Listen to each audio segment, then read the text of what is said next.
All right, so let's start where we left off yesterday, which is that Jews were not appointed to be muhsin, to be tax collectors, or they were not appointed to be the officers.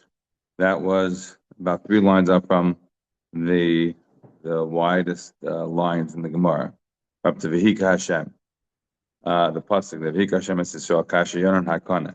Where I want to start today, as I mentioned yesterday, I'll spend a couple of minutes. We don't have a lot of time. Spend a couple of minutes just discussing the sun stopping or not. So I'm not getting into it here in great detail, other than to say, if you ever were thinking or bothered by the question, did the sun stop for Yeshua? Here's the basic ways of dealing with this in Magdu Shen, Machren, etc. So the first place to start is the Rambam. The Rambam writes in the Parsha Mishnah. It's actually relevant for last week's Parsha. If you remember the Parsha last week, the Torah dealt with we dealt with the situation of I'm sorry, which Parsha are we in now? We're in Parsha's Kerach. So in 2 weeks from now, Parsha's Bolak, the Mishnah over there tells us about that Tsar Nisim that were nivroin by Ben Hashmashis on the 6th day. Among them is the Piha Asin, the mouth of the donkey, this miraculous donkey that speaks to Bilam. The Rambam there in the Parsha Mishnah, the Rambam again in the Shemar Neprakim, the Rambam in the Moreh Nevuchim is not a buyer of this as a miracle in the sense of some new creation being created that the donkey talks. So he takes the Mishnah in Avos literally.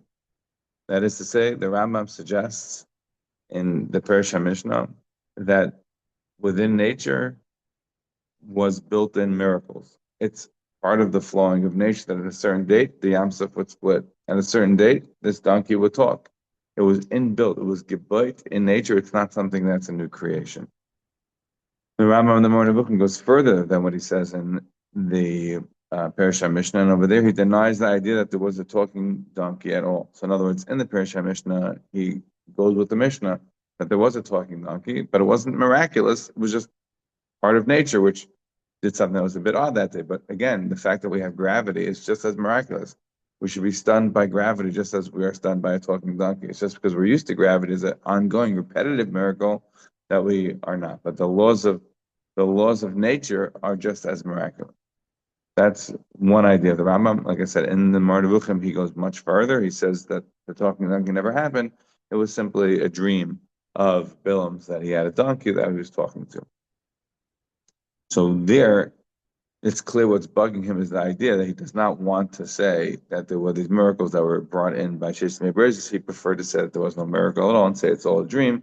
And over there he gives other examples, like for example, Avram Avinu never met the three malachim in real life. It was all in dream. The Ramban there, Parshas Vayera, it's usher to say this, usher to believe this. I can't get into any more now. But that's one approach. If we take the Rambam and the Parsha Mishnah, the sun stopped for Yeshua. Yes, it did. But it wasn't a miracle for Yeshua. It was a miracle that was built into nature. It wasn't now happening for Yeshua. It was always happening for Yeshua from the beginning of time. That's one approach. Second approach, the approach of the Radak and most Rishonim, which is, no, this was a miracle and it was miraculous. And it happened now for Yeshua. No question. Nothing more to see here. That is the approach of the Radak, the Siyata, those that will go with that approach, which is the Radak is willing to accept by Shemesh B'Gimai Daim in a way that he's not necessarily always so willing to accept. I can't go into more now. Third approach is the approach of the Ga'ainim. Certainly, some of the Ga'ainim were very rationalistic and did not accept miracles. The Ralbag over there in Yeshua, he doesn't quote Rosh Chafni. Rosh Chafni is very well known for this, for other positions that he takes, which I'm not getting into right now. But the Ralbag is a huge arichos, and over there the Ralbag basically says it cannot be that the sun literally stopped for Yeshua. That would be a way bigger miracle than Moshe. And for those who remember the Gemara yesterday in Taanit, although he doesn't openly quote it, he's clearly referring to and thinking about it. If the sun stopped for Yeshua, he says that's a way bigger miracle than Yes, Yamsuf. That's a localized miracle for the Jews. The sun stopping is like the whole world. He's like, when we say like Navi Oed Yisrael Kamosha, that means no one can become who's going to be a greater Navi than Moshe. Doesn't that mean he's not going to make greater miracles than Moshe? The Ralbag is very bothered, and all the Ralbag V'siyata, like I said, those approaches like this cannot be. So they take on various opinions. The Ralbag in the Muhammad's, but also in his commentary on the Navi, essentially says that the day felt like it stopped. You ever know when something seems like it's going on forever? When you're a kid, it's like you check the watch, like the period never ends. It's like somehow it's just going on and droning and droning. How could it be? Time just standing still. That's for those with the Ralbag. I will conclude this because we really have to move on with the famous approach to the Maral. The Maral, I'm not getting into it here. The Maral is certainly very well aware at his time already of Copernicus. Whether he accepts it or not, I can't. Right now, it's too long. So the Maral says essentially this: it did stop the sun, but it stopped for Yeshua and the Jewish people. The rest of the world kept on going. How? I don't know, but it's a very elegant way of attempting to make sure that we're not going to get into scientific problems while at the same time accepting that the Navi is correct. Right? So the sun stopped, but it stopped for us. For the rest of the world, it continued. I will tell you that in history, there are those who have gone much further. They've said, oh no, of course, but it didn't really stop. What it was talking about was what's it called, an eclipse. Right? And others want to say, no, it stopped, but it stopped for a 24-hour period. Look, the more Avodah Zarah Chafei, the more details you how long it stopped, different opinion. So yeah, it stopped for all this. You wouldn't notice any difference because nothing changed in the orbits. Everything remained exactly the same because it kept on going exactly where it was in the next cycle. All of these kinds of opinions have been offered. I'm giving you the sort of the main ones. And when I'm not giving it, I will not get into here, are the sort of the rabbis who say, well, this is actually not correct, and it should be understood in a more metaphorical manner, and that's the only way to understand it. Again, like I said, that's from the approach of the Ga'inim, and sort of who understood it as a metaphor, or at least some, I shouldn't say all, some of the Ga'inim, they perhaps even a minority. I don't know exactly about all the Ga'inim. That's a bit of a background on this topic. Unfortunately, can't do more. But again, it's very fascinating because, like the Ralbag's point, which he's clearly bothered by, is this Gemara is telling us that Moshe Rabbeinu also had the sun stop because obviously he's greater than Yeshua, and if Yeshua could do something like this, then Moshe for sure. And there's zero mention of it, zero in Chumash. We had to darshan three different opinions, right? Remember, two Gzer Shavas, one from the goof of the pasuk, and where exactly? No mention. The idea of Megorian, as I mentioned yesterday, could be potentially understood in a way that was not having anything to do with the sun actually stopping. What was it? The potential way to understand it was simply the sun shining through. It became so incredibly rainy that the sun was blocked and you thought it was night. And so by having the clouds peek back out, then all of a sudden you're fine. It's just a situation of where people got confused. And in those days, without watches, without anything like that, people often got confused, as we had the Gemaras and Brachos that I mentioned.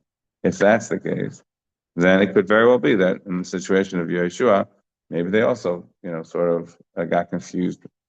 People can get confused. That is maybe an easier way of getting out of it than otherwise thought. And again, there are those who shouldn't want to take it. It's very simple. It's possible to understand the psukim as they are written, and zehu. If that's the case, then you run into the science question, and then one has to answer that however they want to. We have to move on, and we are up to the Gemara. It tells us 3 or 4 from the widest lines in the Gemara on Chaf and Manaf. We're going to do Chaf Amud Beis today. Very fun Gemaras. Yeah, so the Gemara tells us as follows. The last thing that we did was that we had come up with a beautiful idea. Rabbi Yehuda Amar Rav said something like Klala, right? The pasuk seemed to suggest that he said then it's a bracha taking up the idea that Darshni pasuk l'klal is not ideal.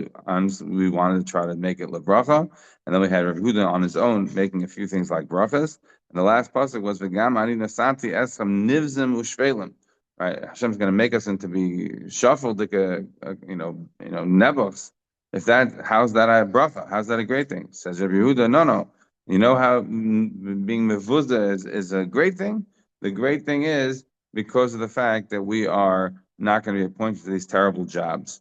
We're not going to be appointed to these terrible jobs of being officers or being tax collectors, etc.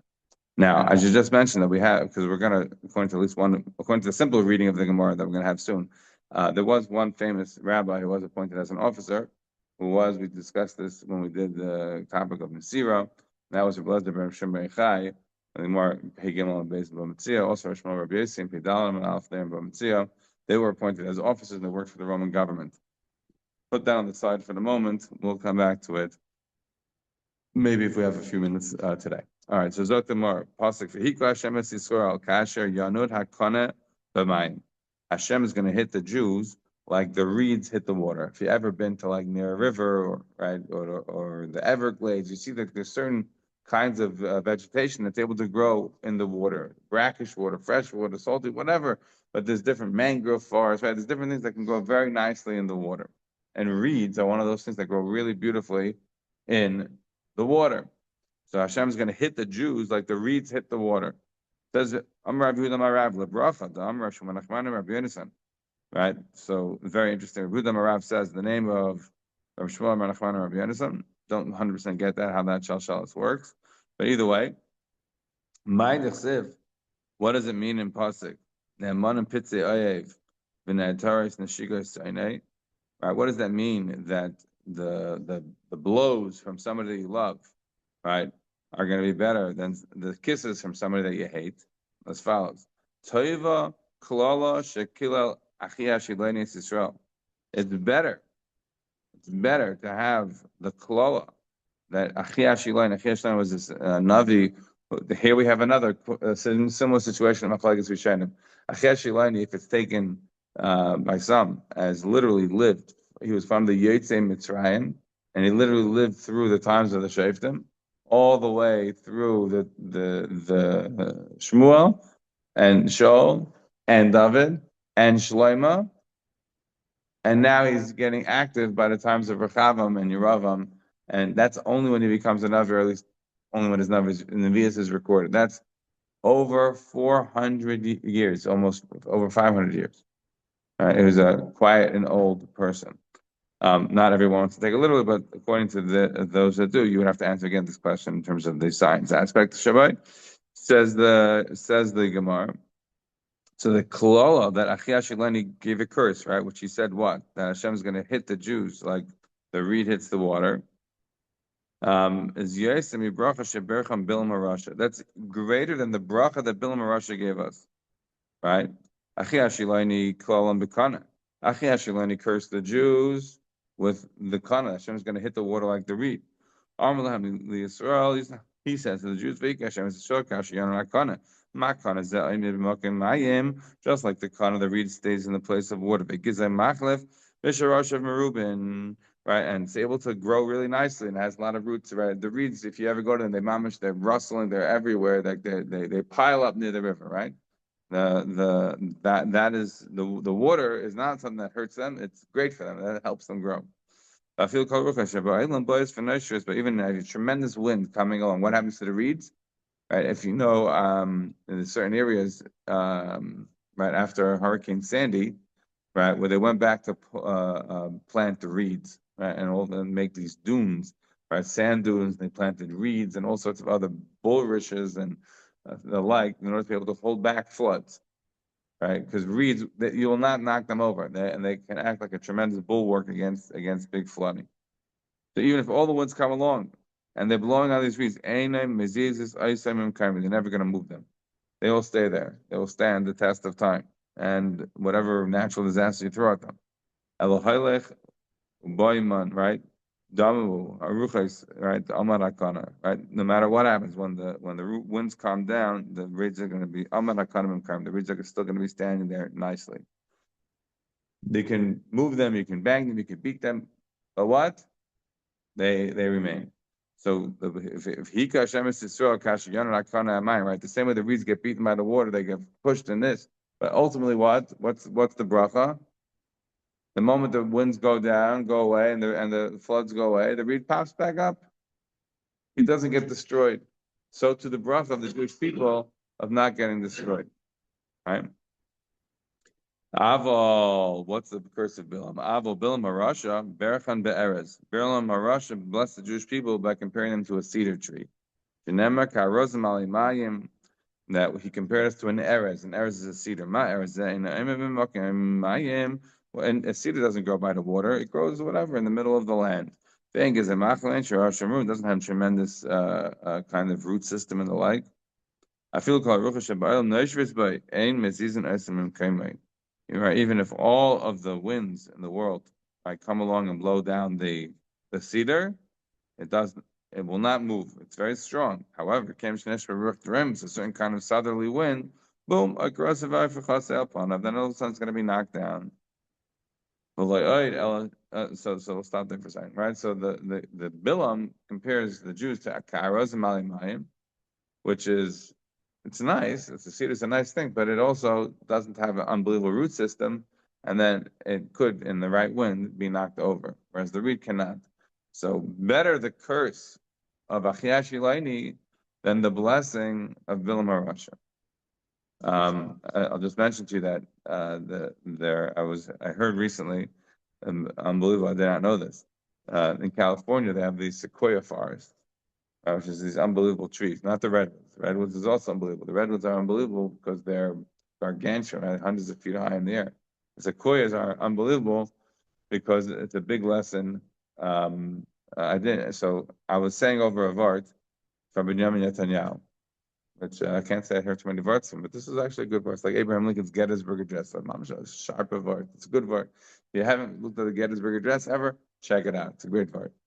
So Netanyahu also gave a vart. I heard a couple of years ago from him. It was like, I never thought of it this way. It's an unbelievable vart.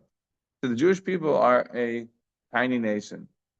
So we're a tiny nation, and the whole world can buffet us around and beat us up. But yet we manage to survive and thrive. Of course, HaKadosh Baruch Hu, yes. But as a more natural way to understand it, how could it be that Jews are always surviving and thriving? It says, because while we may be the smallest of nations and easily beaten up as a nation, we are the biggest of families. There's no family that's as large as the Jewish family. Every family breaks down after 3 generations, 4 generations, 5 generations. A whole world, is a Yid in trouble, all the Yidden are going to be ready to help. They don't know him from Adam, they never spoke to him, but they're willing to give everything. And not from anywhere in the world. There's no family like that. This is Azaf family, like the biggest mob family in the world. Imagine you have 15 million Jews, then mobs feel, okay, maybe it's not all 15 million are Jewish, 10, whatever the number is, will feel like family to everyone else. This is unbelievable. No other nation has that kind of a feeling in the world like we do. So that connects to the trees, because the sequoias, from the outside, you wouldn't be able to tell, why is it the sequoia forests have lasted for thousands of years? Why are these trees around for so long? How could they survive? They made a discovery that the sequoias have interconnected roots. All the sequoias in the forest, their root systems are all mingled into one. So when you're going to knock down one tree, it's not like you're knocking down one tree, you knock down a forest. No wind is strong enough to knock down a forest of trees. You knock down one tree, if you planted the sequoia alone, it wouldn't be able to last like this. It would get knocked down in a rain, in a storm, another thing, whatever. But because they're all united, this is a good thing to talk about Tishba. Sure, thank you. All right, moving on. Zog the Gemara. If anybody hears it again, you won't let anyone know. Yeah, Zog the Gemara. V'loi oid, ela shezacha kana lito heimenu kulmas. And not only this I said to you, but as chus, that the kana is going to be used for the quill of a sefer. Lichtei by sefer Torah neviim uksuvim. Tana Rabbanan. The person should always be soft like a reed, and not kasha, not hard like a cedar. Maisa Shabo Rabbi Elazar Bar Shimon.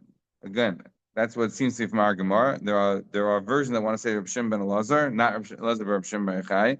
So either way, if it's Rabbi Elazar Bar Shimon, then that is interesting because again we just mentioned him before, and this story then becomes very very interesting in a way that adds more to the lore of Rav Shimon Yochai, right? But it may not be. Maybe Rav Shimon Elazar. I'm not sure. Anyhow, we have to move on. So, what is the story? Shebo says he's coming. My says Shebo Rav Elazar, Rav Shimon mi Migdal Geder mi Beis Rabbi v'Hayavrich v'Alachamor Matail Sfasnor v'Samasim Chugadoylo.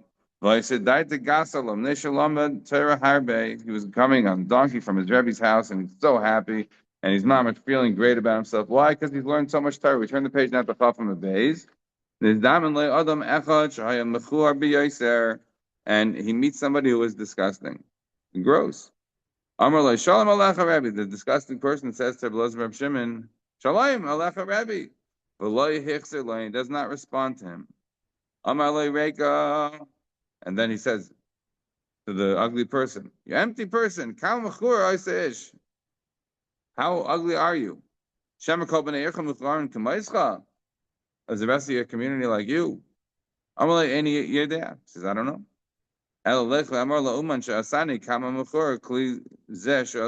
you go to the person that fashioned me, to the entity that fashioned me, to the uman, the worker that made me, and say, you made a really ugly pot. Meaning, who made him? HaKadosh Baruch Hu. When he realized that he had sinned, he got off the donkey and right? This is the same Gemara we had before about Kali, who's others. I mean, he prostrated himself. He was throwing himself at this ugly person and saying, "Please, please, I beg of you, forgive me." He says, "I'm not going to forgive you until you go to the person that made me." Go and say to him, "How ugly is the kli that you made?" He was not following him until he got to the city. The townspeople came out to greet Rabbi Elazar, Rabbi Shimon. They were like, crowding around and saying, Rabbi, Rabbi, Rabbi Meiri. So Amar Lahem, the ugly guy said, L'mi atam karen Rabbi, Rabbi. Who are you calling? Who are you giving this great title to? Rabbi, Rabbi. Amar Lahem, to this guy you're following.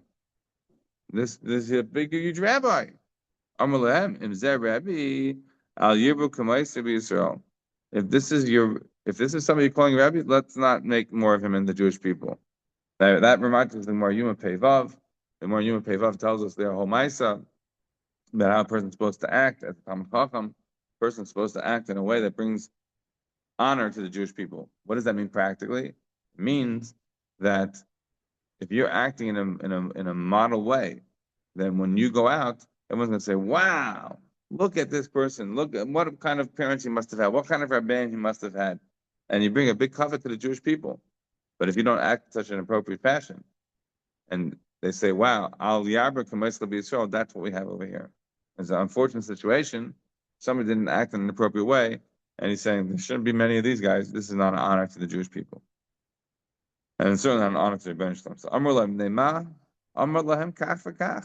I'm sorry, Amar Lahem Neima, Amar Lahem Kach. Why are you saying this? Because he's saying Kach V'Kach Asli. This is what he did to me. Amar Lahem Afal Pikain. Please, nevertheless, Mecholi, Mecholoi, forgive him. Adam Gadol B'Teru. Forgive him. Forgive him. Why? Because the Gadol B'Teru. Forgive him because the Gadol B'Teru. Maybe he didn't do something right. He's a Gadol B'Teru. You should forgive him nonetheless. He says, I'm not forgiving him for him. I'm forgiving him for you. You, the community, wants me to forgive him, so I'll forgive him for you. And he should not be normative to do something like this. Vidarish, Elazar Shimon came to the base Medrash and he gave a drasha. The person should be soft like a reed and not kosher like an eretz.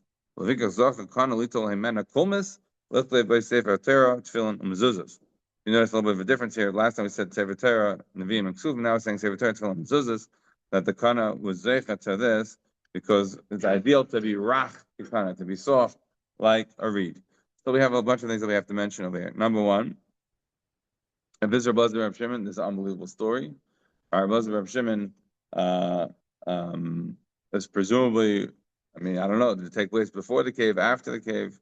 But after the cave, Rabbi Elazar Reb Shimon didn't tolerate people. He would look at them and boom, that was it. So maybe this is before the cave story. I don't know. We have no indications. Again, it could be Reb Shimon Elazar, in which case it's a different matter entirely. That's number one. Number two. Um, And the point of this story about somebody being ugly, we have already mentioned back on Zion Amud Aleph. We mentioned the story on the bottom of Zion Amud Aleph. You remember the Gemara there about Shimon Chananya. He was exceedingly ugly, and the emperor's daughter was very distressed. How could it be that you're so smart? How could you be so brilliant and be residing in a vessel that's so ugly? So he said his basic argument to her is that the more ugly you are, the better a person you can be, the better, greater Talmid Chacham you can become. So clearly that lesson is not being felt over here. The person's ugly, but maybe he has other redeeming qualities by definition. Nevertheless, so is machavek of him. However, when he realizes that it wasn't appropriate, he jumps down and tries to make amends. Fine. If you look at Rashi and Tosfos here, both of them, the top Rashi, top Tosfos. So what does it mean? Adam echad. Somebody random. No, it says Rashi wasn't random. Yesh svarim shekasav in the Tosfos Kos Maseches Derech Eretz. But who was this random person? Elio, meaning he made himself appear to him and made himself appear to him very ugly. He wanted him to not become ruggle in this. So okay, ruggle in what? What is the story telling us here? The whole point of the story, the Gemara is saying, when Elazar Reb Shimon comes to Beis Medrash L'Olam, a person should be rach kekana and not a kasha ke'erez. You should be soft like a kana and not hard like an erez. What does it mean soft like a kana? In what sense? You would have said what? Rach kekana. You should be soft like a reed, not hard like a cedar. Like Elazar Reb Shimon, it was too hard. He was too mean to this ugly person. Yeah, that's presumably the Pasha understanding. I'd like to suggest you a different understanding of it, because I'm bothered by this idea that Eliyahu Navi was telling him or coming to him that he shouldn't be rugged b'davar. Rugged with what? And being a nasty person.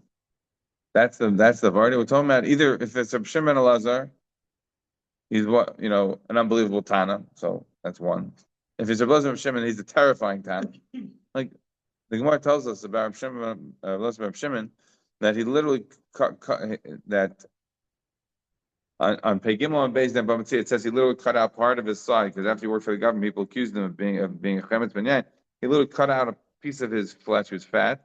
Took out a piece of his flesh, put it outside in the middle of Tammuz to see if it would be any sircha, and there was nothing. It was on a level that when his wife wanted to date him, I think I may have mentioned this once.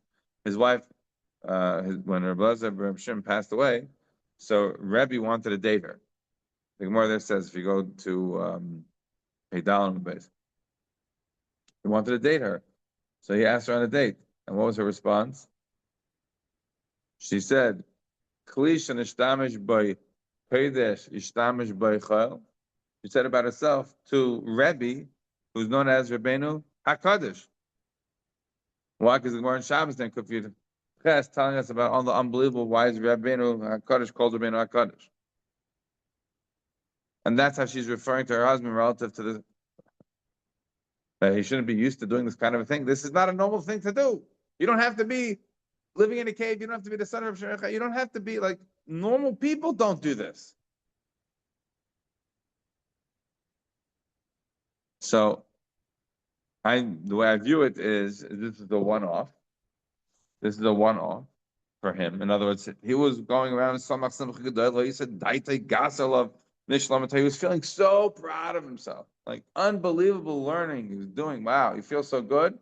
So as a one-off, this person who comes by is like sort of ruining the vision, like bring me back to reality.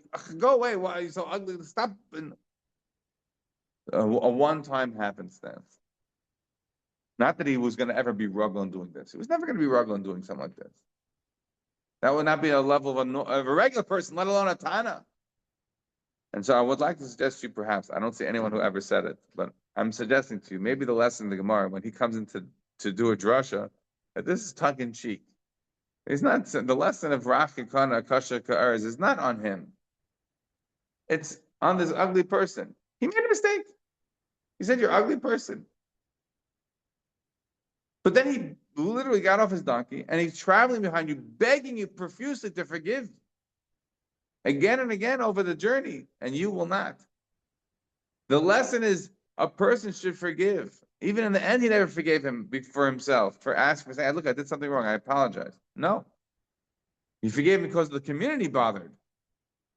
So maybe what Rabbi Elazar Reb Shimon is saying is, "La'olam ye'adam rach kekanav al yekasher ke'erez," is a lesson because this person would not be willing to forgive. Yes, I said something wrong, but it's not like a capital crime. I can move on from this. I can move on in life. You didn't let me.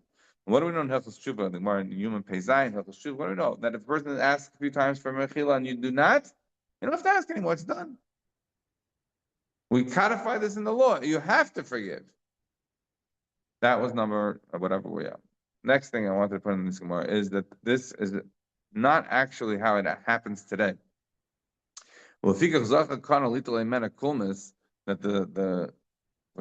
that we use the quill from reeds is actually it's true by Sfardim.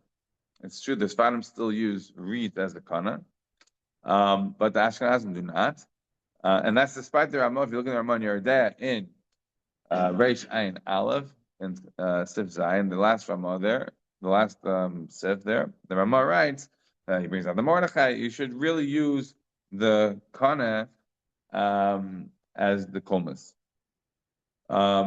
But as everybody knows, you ever visited a sefer, what do they use for their kulmas? They use a feather, right? If you've been to the more modern day ones, they have now, metal or plastic types of kulmases. And this engendered a whole big conversation on halacha, very big conversation on halacha. But the Sfardim still keep up this tradition of using the kana. The reason that the kana is not as ideal as the metal or like even a feather is because you have to constantly be sharpening it in a way that you don't have to do with the other ones. The other ones that they're more like made out of metal or like they're much sturdier and they don't lose their sharpness. But the reed you have to have a special person who's there to do it, and it's not necessarily even able to do the tagging. You have to have a special a whole conversation of Chasafar is not for now, but it is very funny, or not funny is not the right word, but it is very interesting how the kulmus, which was used for many years, eventually in the times of the Rishonim was already using from the bird, and nowadays even from other at least by Ashkenazim, from other implements as well. All right, Dr. Gemara, v'chein ir sheyesh bar dever mapalis. The Mishnah had said if there was a dever in the city or a mapalis. Remember mapalis from Brachos Gimel and Beis. So what do you mean mapalis? Mapalis is when something falls, right? And so Limor now has a very interesting lashon. What we mean when we say that there's a mapalis is when they are healthy walls. If they fall, of course, that's a big sorry. You have to be fasting, etc. But it's not bad walls. Obviously, if a wall's bad, then what's the big deal? That it fell. Lipo, but not bad walls that are not roy to fall. Right, and not ones that are roy to fall. So you have imagine 4 categories: Ru'uyos, Ru'uyos she'ena Ru'uyos lipo, Ru'uyos that are Ru'uyos lipo. And now they want to understand what are you talking about, right? What are these categories? Hey neo Brios, hey neo she'ena Ru'uyos lipo. What does it mean? Healthy walls. What does it mean? Walls that are not roy to fall. Hey neo Ru'uyos. What do you mean? Walls that are bad. Hey neo Ru'uyos lipo. How do you know the 4 differences? Right? There's walls that are literally healthy, walls that are not so healthy but they're not ready to fall, walls that are not healthy and they're ready to fall, walls that are terribly bad. All right, these are 4 different categories. The more wants to know what do I need all these 4 categories? Says the Gemara, we're trying to get away from a situation where we're going to consider a fast because the wall is falling from its own height. Or that's not going to be a reason to fast.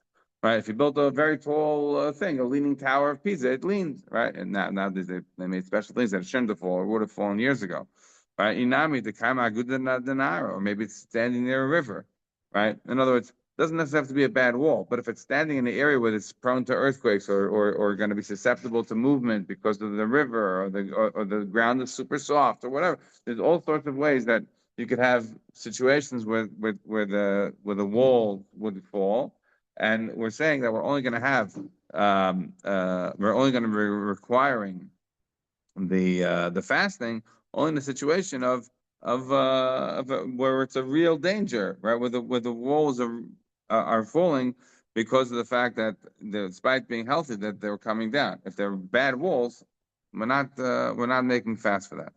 So now the more goes into a story. There was a bad wall in Nerda.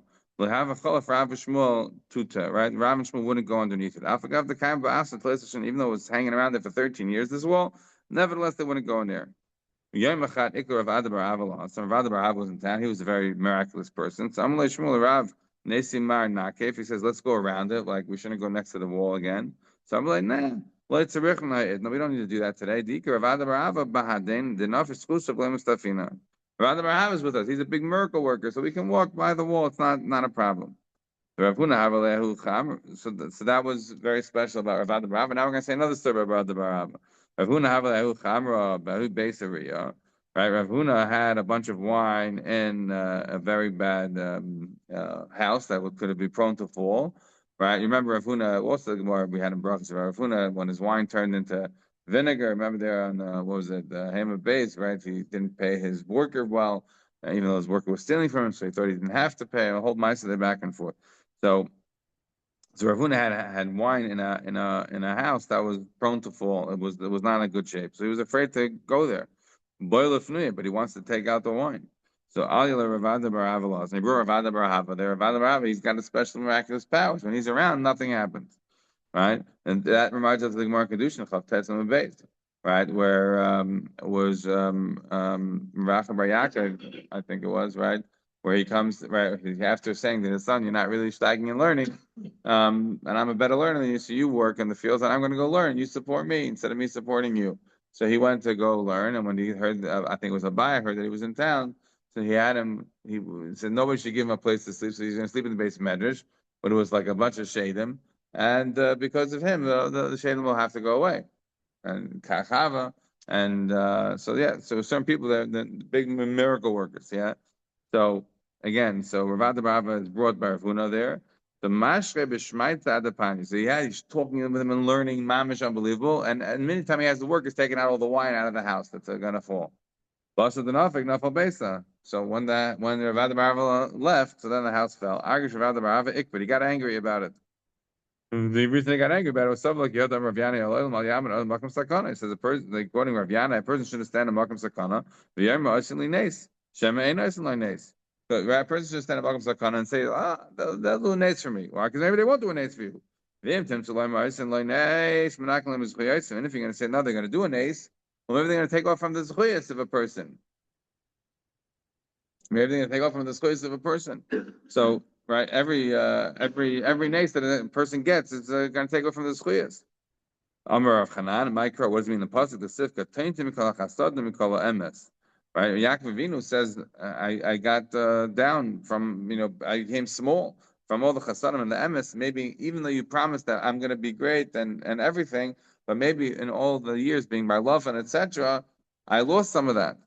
So even if I could depend on an ace, which is a whole side we have no time to get into now, of Semchan al Nes, not Semchan al Nes, how does that have practical implications in terms of science, in terms of taking care of oneself? All this is can't get into now. Unfortunately, maybe we do it on Monday a little bit. But so Zati Gemara. The more wants to know what's the story of Rav Bar. It's an unbelievable miracle worker. How did he get to be this kind of person? Right, the Talmidim asked him, how did you get to be who you are? Amar Lam. I get angry in my house. That reminds me of the more Gittin Vav, right? A person is supposed to say in his house, right, Erev Shabbos, remember Likin, right? He sartem, he ravtem, and likwasaner. But he's supposed to say that benachas, not Erev Shabbos, busy. No, say it calmly, right? You think about the Gemara Kedushin on Mem Aleph about the Rabbis Mal Shivuta, right? The people that they would prepare for Shabbos. Maybe there was we always say because it's a mitzvah to do it on your own, right? Mitzvah b'yosef v'shluch, it's better to do on your own to do things for Shabbos, not to just rely on others. It's also, guess what? If whatever the reason of the Gemara, but it helps your wife. That's another really good reason, right? The second really good reason, maybe even a better reason, helping your wife, and that's able to then flow into like Morgan above. A person shouldn't raise his voice in his house, all of that. So it's one of the things that says, I didn't raise my voice in my house. But let's say, right? I didn't walk in front of the people who are greater than me. I didn't think of learning in bad places. We also had that more in Brachas. We talked about this from Yochanan and Rabavo. What you're allowed to do Makam Hatinefes. I wasn't even meharher in Makam Mevois Hatinefes. I didn't walk around without Torah Tefillin, even Dalet Amos. That reminds me of the more Sukkot Chavchet. Also, we had this kind of thing there. It's mentioned about Rabbi Yechim and Zakai. And I didn't sleep in this Medrash, not even in iota. Right? Again, we had all this by their by Rabbi Yechim and Zakai. I didn't make fun of my friends. I didn't call them by their pejorative nicknames. We'll have to stop over here, but can't stop without doing this thesis. Fantastic. The bottom Taisus of this page, one of three places in Shas where Taisus mentions the Ibn Ezra, and Taisus uses him over here as an example of somebody being called Bechani Chassid. He says, Taisus, first, what does it mean in the nickname? I say Ben Adam, right? If you call somebody the son of somebody, remember the Gemara Sanhedrin Mem Beis, where we talked about Ben Zakkai, right? We talked about it here in the Gemara in Taanit, right? Very back at the beginning on Gimel and Aleph. We had a Gemara. What did the Gemara tell us in the beginning of Taanit? The Gemara told us about Ben Beseira, and the Gemara said before he had Smicha, he was known as Ben Beseira. After he had Smicha, he's called Rabbi Yeshua Ben Beseira. We had the thing about Ben Zakins and had him over there Membeis, and over here as well. So it says the Tosfos, when you're known as Ben Adam, that's could be Liknai. It says, what about the Ibn Ezra? Going Rabbi Avram Ibn Ezra, Shekol B'nei Mishpachta, the whole family of Ben Ezra. They're known as the Ben Ezras. But if you don't mean it lignai, if you mean it shvachman, it's okay. We can call him the Ibn Ezra.